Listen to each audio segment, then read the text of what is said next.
Hello and welcome back to another reaction. In this occasion, Avatar: The Legend of Korra, Season 1, Episode 12. Yes, this is the season finale, and we saw how everything escalated very quickly in the last couple of episodes. So yes, now Amon has launched a full front attack, and he's quite well prepared for everything from internal conflict and from external conflict.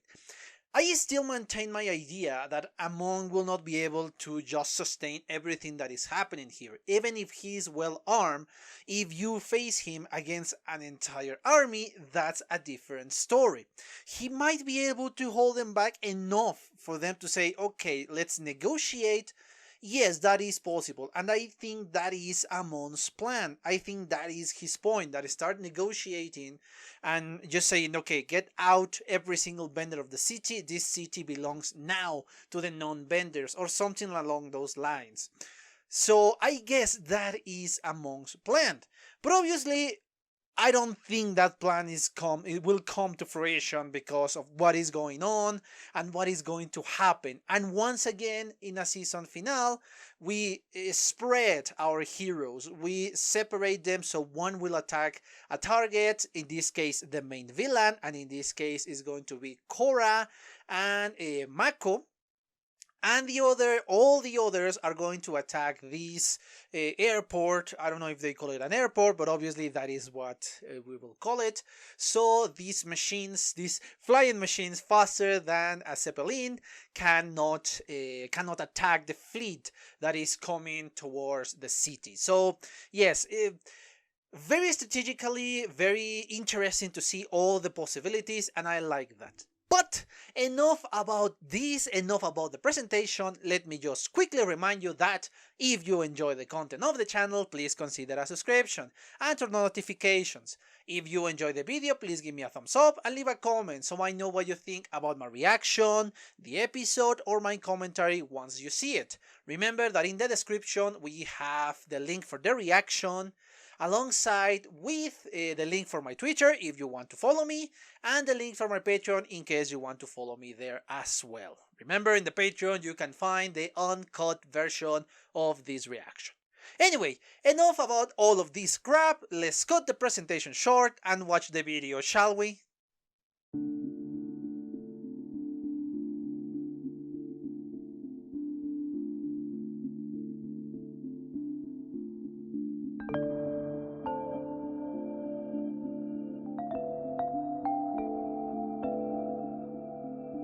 Okay, I'm back. I just watched a second time the 12th episode of the series of the first season, the season finale. And it was great. It was great because we got a lot of action, we got a lot of drama, we got a lot of stuff that I really enjoy from a series, from any type of series. So yes, this was honestly pretty good, pretty interesting, and I love the fall that the fall of No Attack and obviously, well, Amon, which is the same person, had. Oh my god, I love the way he falls. I love how poetic and how fitting it is for a character just like Amon. So yes, it was really interesting, and I think I am going to open with that, with the character study, well, kind of character study of Amon, of No Attack, and obviously his brother, the Councilman Turlock. So yes, it's really interesting, the relationship between these two characters. Both brought down the other in a certain way. In previous episodes, we saw how Amon was able to withstand the bloodbending for obvious reasons. Obviously, we discover said reasons a little bit later. And obviously that means he brought down his own brother because he no longer is capable of bending. So yes, it's really interesting what we got here.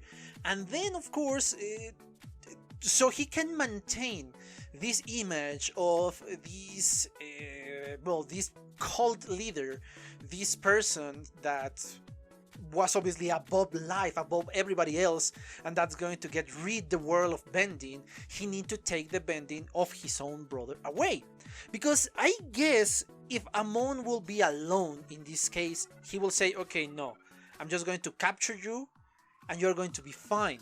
Because I kind of see that by the end of this episode. Well, by when they reunited for the first time without the facade of Amon and all of that, he was no attack again. So yes, for that, that's what I feel what's going on in this case. That Amon didn't want to, but he needed to take away the bending of his own brother. I guess he was still kind of overprotective of him. He still kind of loved his own brother. So yes, his father was a douchebag, and I don't think No Attack had any love for his father when he ran away. Perhaps the mother was more indifferent. We don't know, because obviously we didn't saw the reaction, and we didn't see anything that let us know that Amon or No Attack had much love for the mother. What we kind of see in the flashback was love for his brother, in this case Torlak. So yes, you can see that he regret taking away his brother's bending. He needed to, but he regretted. And yes, that's why I said that he took him down back then. He was no longer a threat. He was just there. He helped the heroes in the end because he regret his actions, his own actions. And what we saw is a more, a more regretful person in the end. That he really analyzed himself. He really saw what he did, and he regret everything that he did. And he understood the source of this. The father was obviously the source of all this, but he understood that they were not going to change. They were going to still try to take away power from others so they can become more powerful. That is my guess. And he understood that. Turlak understood this. And that's why he took Amon and himself out in the explosion of the boat. But there is something else. There is something else that we got to see here. That final tear in Amon's face, in No Attack face. I don't know, and this is genuinely something I don't know if the show tried to tell us that Amon understood what his brother was doing, and he did nothing to stop him because he understood too that there is no cure for them. There is no magical moment in which they will no longer do anything wrong, and the influence of his father, or their father actually, will be undone magically just because they are together. And he said, okay, yes, this is what we need to do. We are too damaged for the world to receive us back. So it's the best for us to disappear, to die off, so Yakon's legacy will not continue. Because again, Yakon is the source of all this damage that we saw. Is the source. So yes, I understand that, or that is perhaps what I want to understand. That even Amon said, yes, take us out. I prefer to go out with my brother, and that my brother is the one that take me out, physically. Because yes, mentally and all the power that Amon has, that was Korra's undoing. The first mistake, obviously, of Korra and Mako was they did not have a plan to force him to waterbend in front of everybody. Because yes, they won't believe you. Even if you are the Avatar, they won't believe you because they hate you, because you're a bender. They hate you for that. And they will believe their cult leader, without a doubt. Even if, oh no, he's a waterbender. Yeah, sure. Oh yes, sure. I am waterbending. Sure. Because I hate Bending. Because Bending did this to me. Obviously, they are not going to believe the Avatar. They are going to believe what they saw. And they didn't have a plan. This gave us an amazing fight scene. It was great, honestly. And this push Korra to airbend, and that is obviously the moment in which Amon lost, because yes, he was pushed so hard, and he was about to die in the water, that he has no other choice to waterbend in front of all his followers. If not all, at least a lot of them, so he will not be able to hold power above them. And that's the point. And if the lieutenant survived, he was going to say, yes, the Avatar was right. Amon was waterbending. I saw it myself. So in that moment, Amon lost all his power. And later on, he was taken out by his own brother. So yes, Amon was done for in this moment. Amon is no longer a threat. So what is going to be the threat? Because he was an amazing villain. I have to say, you hate the bastard. You want to see him suffer. You want to see him over. And that is what we saw here. And I am questioning what is going to be the new villain. And hopefully it's going to be just as amazing as Amon. Hopefully, because again, Amon was a great villain. It was a lot better than Ozai ever was. So yes, hopefully we're going to see a better villain in the next season. But now obviously we got the moment of the other part. The conflict between Asami and her father. And her father is so full of hate for the loss of the mother that he no longer sees anything else. His vision is like this, a tunnel vision, just hate from every single bender, without understanding that is not the case. Benders are not guilty, it's people. Shitty people is the one that is guilty of this. Because if you're a bender or a non-bender, you can be a shitty person. And you're going to attack. And yes, a non-bender will have done the same. He could have, I don't know, a sword, a knife, a gun, I don't know. And will attack. He will attack the others. So yes, so a shitty person, yes, it was a vendor. But a non-vendor will have done the same. I don't know, a flamethrower, something along those lines. So yes, it's closing your mind to that point. And this is obviously what the major flaw of Amon's philosophy was. That you are just generalizing everybody that has a bending as an evil person. That is his philosophy. Obviously, perhaps he's not like that. Perhaps he wanted to be the most powerful one. And he wants to get rid of the world of bending because his father was a douchebag. So again, his philosophy was completely and utterly flawed. So yes, it's trying to understand this. And yes, this makes Asami's father a shitty father. Because his heart was so full of hate that he could not understand even his own daughter.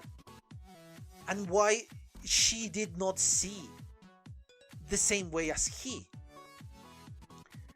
Yes, I like those conflicts. I love them. Yes, for a character, if you're living those, it's awful.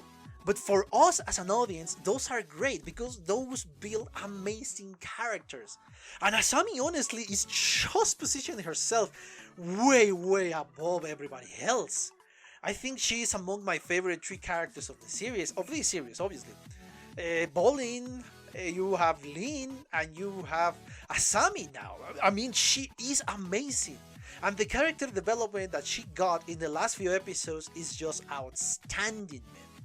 So yes, I love her. I love her character development, and she is now among my top 3. Don't ask me in which position she is among those 3, because I don't know.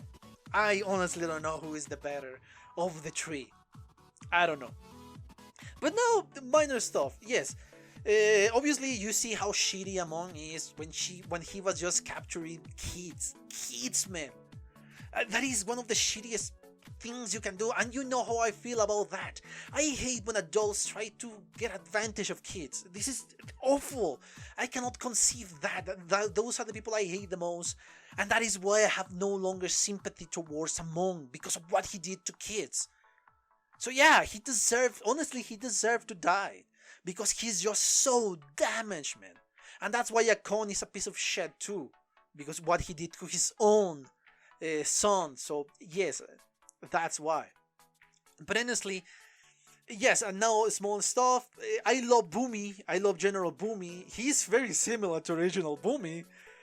And I want to see more about him. I want to meet him. I want to hear him speak and interact with Tencent.